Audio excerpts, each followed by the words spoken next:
اعوذ باللہ من الشیطان الرجیم بسم اللہ الرحمن الرحیم مولاي صلی وسلم دائما ابدا علی حبیبک خیر الخلق کلہم۔ سلسلہ وار ہمارا درس صحیح بخاری چل رہا ہے۔ آج ماہ رمضان المبارک کی چھٹی شب ہے، تو روزے کے حوالے سے میں اپنی گفتگو کا آغاز کرتا ہوں۔ داتا علی حجویری کی کتاب کشف المحجوب سے ایک رات داتا علی حجویری رحمۃ اللہ تعالی علیہ کو خواب کے اندر حضور نبی کرم صلی اللہ تعالی علیہ وآلہ وسلم کا دیدار نصیب ہوا۔ خواب میں داتا علی حجویری رحمۃ اللہ تعالی علیہ نے حضور نبی کرم صلی اللہ تعالی علیہ وآلہ وسلم سے ایک سوال کیا۔ داتا علی حجویری نے فرمایا، عرض کی یا رسول اللہ صلی اللہ تعالی علیہ وسلم مجھے کچھ نصیحت کریں۔ تو حضور نبی کرم صلی اللہ تعالی علیہ وآلہ وسلم نے ارشاد فرمایا، اپنے حواس کو قابو میں رکھو، یہ مکمل مجاہدہ ہے، اس لیے کہ تمام علوم کا حصول انہی پانچوں دروازوں سے ہوتا ہے۔ وہ پانچ حواس کیا ہیں جن کو قابو رکھنے کی تلقین نبی علیہ الصلوۃ والسلام خواب کے اندر داتا علی حجویری رحمۃ اللہ تعالی علیہ کو فرما رہے ہیں۔ نمبر 1 دیکھنے سے، نمبر 2 سونگھنے سے، نمبر 3 چکھنے سے، نمبر 4 سننے سے، اور نمبر 5 چھونے سے۔ یہ پانچوں حواس علم و عقل کے سپہ سالار ہیں۔ آنکھ جو دیکھنے کی جگہ ہے، یہ انسانوں کو دیکھتی ہے، اللہ کے نظاروں کو دیکھتی ہے، رنگ کو دیکھتی ہے۔ کان سننے کی جگہ ہے، یہ خبر اور آوازوں کو سنتے ہیں۔ زبان ذائقہ اور چکھنے کا مقام ہے، وہ مزہ اور بے مزہ کو پہچانتی ہے۔ ناک سونگھنے کا مقام ہے، جو خوشبو اور بدبو کا ادراک کرتی ہے۔ لمس اور چھونے کے لیے کوئی مقام خاص نہیں، بلکہ تمام جسم اس کا ادراک پھیلا ہوا ہے۔ اس لیے روزے دار کو چاہیے، روزے دار کے لیے لازم ہے کہ وہ اپنے ان پانچوں حواس پر قابو پائے۔ فقط روزے دار یہ نہ کرے کہ سحری سے لے کر افطاری تک، داتا علی حجویری فرماتے ہیں کشف المحجوب کے اندر، سحری سے لے کر افطاری تک فقط کھانے پینے سے اپنے آپ کو روکے، نہ، بلکہ ان پانچوں حواس پر قابو پائے۔ ان پانچوں حواس کو ہر قسم کے گناہوں سے، ہر قسم کی ناپاکی سے، ہر قسم کی نافرمانی سے، ہر قسم کی آلودگی سے ان پانچوں حواس کو بچائے گا، اس کا روزہ کامل اور اکمل ہو جائے گا۔ اور داتا علی حجویری فرماتے ہیں، جو شخص سحری سے لے کر افطاری تک فقط کھانے اور پینے سے رکا رہا، جھوٹ بھی جاری رہا، چغلی بھی جاری رہی، غیبت بھی جاری رہی، برے اعمال بھی جاری رہے، ناپ تول میں کمی بھی جاری رہی، دھوکہ بھی جاری رہا، اس قسم کے گناہوں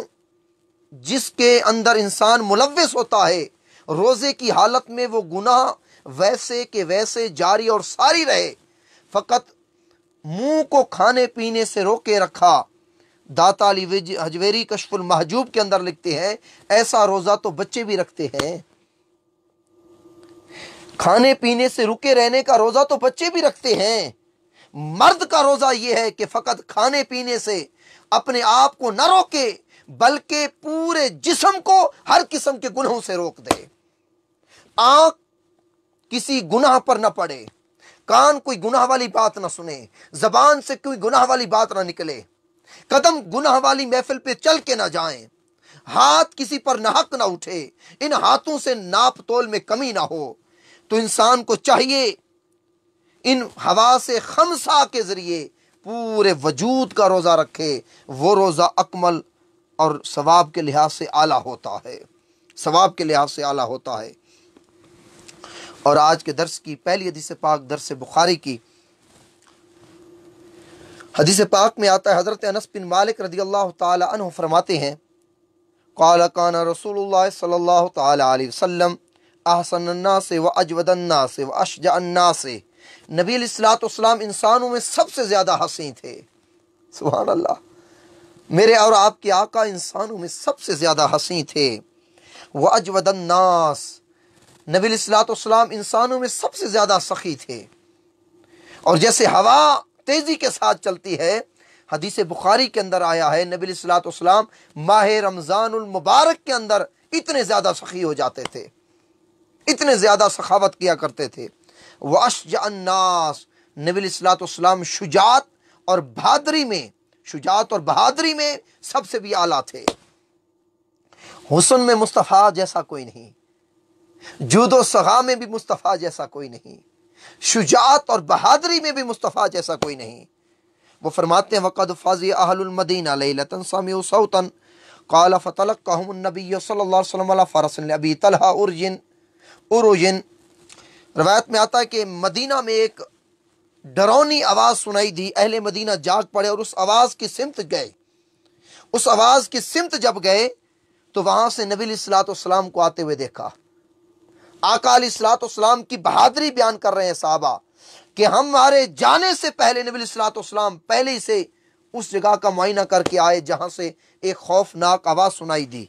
آقا علیہ الصلوۃ والسلام حضرت ابو طلحہ کے گھوڑے پر سوار تھے اور گھوڑے کی پیٹھ ننگی تھی، اس پر سوار تھے۔ متقلد سیفہ، تلوار بھی لٹکی ہوئی تھی۔ آقا علیہ الصلوۃ والسلام جب اس گھوڑے پر بیٹھے،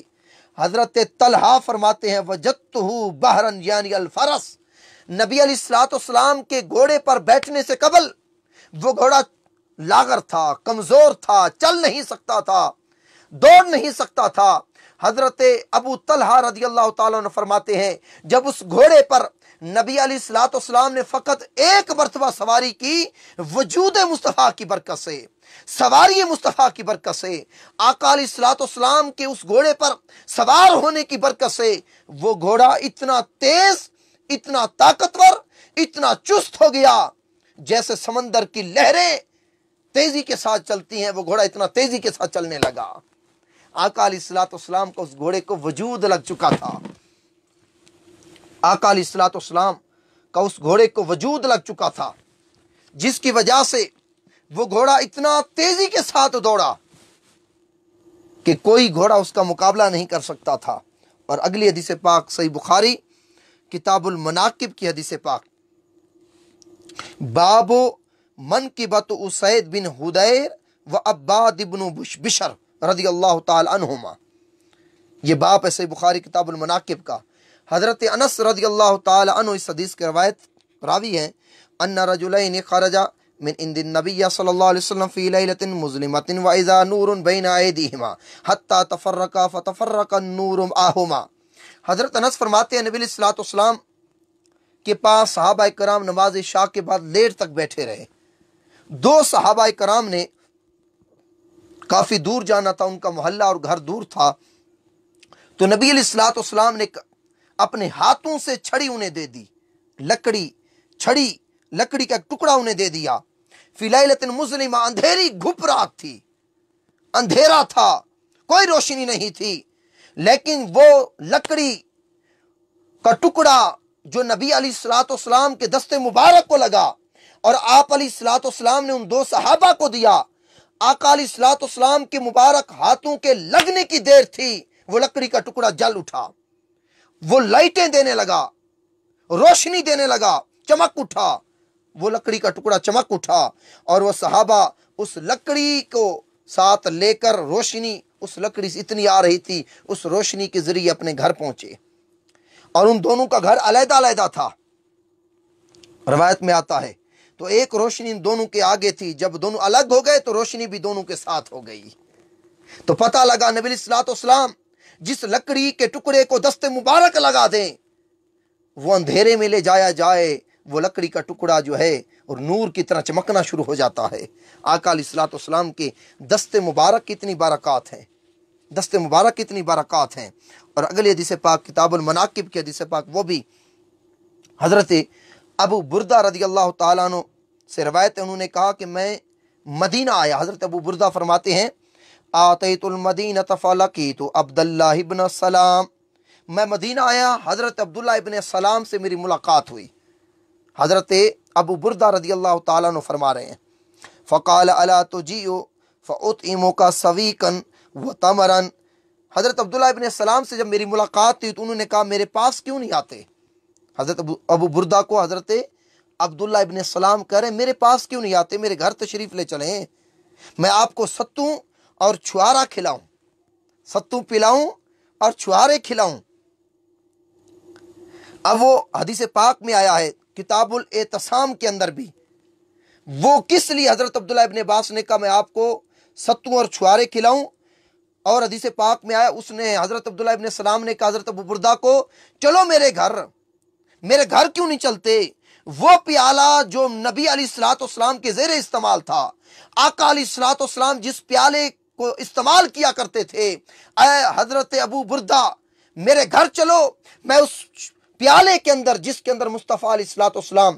جس پیالے کو اپنے زیر استعمال رکھتے تھے، اس پیالے کے اندر ستو ڈال کر آپ کو اس پیالے کے اندر پلاؤں تاکہ اس پیالے سے تم برکت حاصل کرو۔ اور کتاب الاعتصام کی حدیث پاک ہے حضرت عبداللہ ابن السلام نے کہا چلو میرے ساتھ، میں اس جگہ پر تمہیں نماز پڑھاؤں جہاں مصطفیٰ نماز پڑھا کرتے تھے۔ تو اس حدیث پاک سے کتاب المناقب اور کتاب الاعتصام بخاری کی دونوں حدیث سے یہ معلوم ہوا حضرت عبداللہ ابن سلام رضی اللہ تعالیٰ عنہ کے پاس نبی علیہ الصلوۃ والسلام کا وہ پیالہ موجود تھا گھر کے اندر، جو پیالہ میرے اور آپ کے آقا علیہ الصلوۃ والسلام کے زیر استعمال تھا۔ آقا علیہ الصلوۃ والسلام جس پیالے کو استعمال کیا کرتے تھے وہ پیالہ حضرت عبداللہ ابن سلام کے گھر موجود تھا، اور حضرت عبداللہ ابن سلام لوگوں کو بطور برکت اس پیالے سے پانی اور ستو پلایا کرتے تھے۔ تو قربان جائے صحابہ کرام نبی علیہ الصلوۃ والسلام کی نسبت والی چیزوں کا کتنا سنبھالنے کا اہتمام کرتے تھے، اور اس کا احترام اور ادب کیا کتنا کرتے تھے، اور ان کا یہ عقیدہ تھا کہ نبی علیہ الصلوۃ والسلام کی نسبت والی چیزیں فیض دے سکتی ہے، ان سے فیض حاصل ہو سکتا ہے، برکات حاصل ہو سکتی ہیں۔ اور کتاب الاعتصام کی حدیث کے الفاظ ہے تم میرے ساتھ چلو، ہم اس جگہ نماز پڑھیں گے جہاں نبی علیہ الصلوۃ والسلام نماز پڑھا کرتے تھے۔ تو پتہ لگا جس زمین کے ٹکڑے کو نبی علیہ الصلوۃ والسلام کے وجود کے ساتھ نسبت ہو جاتی تھی، اور کبھی کبھار نبی علیہ الصلوۃ والسلام اس زمین کے ٹکڑے پر 2 رکعت نماز یا فرائض نماز ادا کر لیتے، صحابہ اس زمین کے ٹکڑے کو یاد کر لیتے تھے، اور بعد میں اس زمین کے ٹکڑے سے بطور برکت وہاں جا کر نمازیں اور نوافل ادا کیا کرتے تھے، زمین کے ٹکڑے سے بھی برکات حاصل کیا کرتے تھے، کہ وہ زمین کا معمولی ٹکڑا نہیں بلکہ وہ ٹکڑا ہے جس ٹکڑے کو مصطفیٰ علیہ الصلوۃ والسلام سے نسبت اور تعلق ہے۔ اور اگلے حدیث پاک بیان کرنے سے پہلے باب مبعث النبی صلی اللہ علیہ وسلم، باب مبعث النبی صلی اللہ علیہ وسلم، اس کو امام بخاری نے شروع ہی نبی علیہ الصلوۃ والسلام کے نسب نامے سے کیا، اور آج کا درس اسی نسب نامے پر میں اختتام پذیر کرتا ہوں کہ نبی علیہ الصلوۃ والسلام کا نسب بیان کر کے ہم آج کے درس پر آپ سے اجازت چاہوں گا۔ اور نبی علیہ الصلوۃ والسلام کا نسب دوستو یاد کرو، اپنے بچوں کو نبی علیہ الصلوۃ والسلام کا نسب یاد کرواؤ، خود نبی علیہ الصلوۃ والسلام کا نسب کو یاد کرو۔ امام بخاری نے باب مبعث النبی صلی اللہ علیہ وسلم میں شروع ہی نبی علیہ الصلوۃ والسلام کے نسب مبارک سے باب کا آغاز کیا۔ محمد بن عبداللہ بن عبد المطلب